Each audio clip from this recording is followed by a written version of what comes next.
एक अकेला रास्ता, एक विचित्र गाड़ी और अंधकार में डूबी जमीन। यह था वह साया जो किसी की आत्मा को भी परेशान कर सकता था।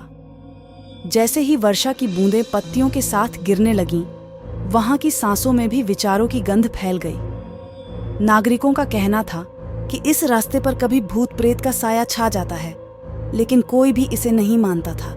एक रात एक यात्री अपने घर को छोड़कर अपनी गाड़ी से निकला। उसने सोचा कि वह अपने मित्रों के यहाँ जाएगा जो उसके लिए इंतजार कर रहे थे, परंतु रास्ते में वह अचानक अपनी गाड़ी को खो बैठा। उसका मोबाइल भी सेवा नहीं कर रहा था। वह डर के मारे अब और आगे नहीं बढ़ सकता था। धीरे धीरे वह अपनी गाड़ी को जीवन ठहराते हुए आगे बढ़ने लगा। रास्ते के किनारे उसने एक पुरानी हवेली देखी। वहां की गूंज उसे और अधिक डरा देने लगी। फिर भी उसने अपना साहस नहीं खोया और हवेली की ओर बढ़ा।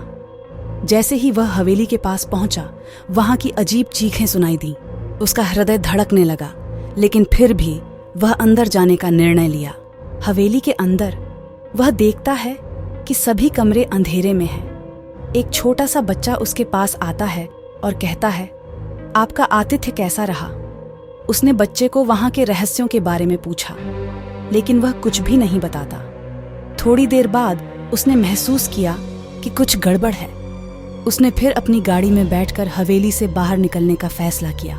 जैसे ही वह निकलने लगा, उसने महसूस किया कि उसकी गाड़ी अचानक जम गई है। उसके साथ हो रही यह गड़बड़ी उसे और भयानक महसूस होने लगी। अंत में उसने उस रास्ते के उस टुकड़े से बाहर निकल लिया जिसे लोग भूत प्रेत का रास्ता कहते थे। वह एक हफ्ते तक अपने अनुभवों का आत्मविश्वास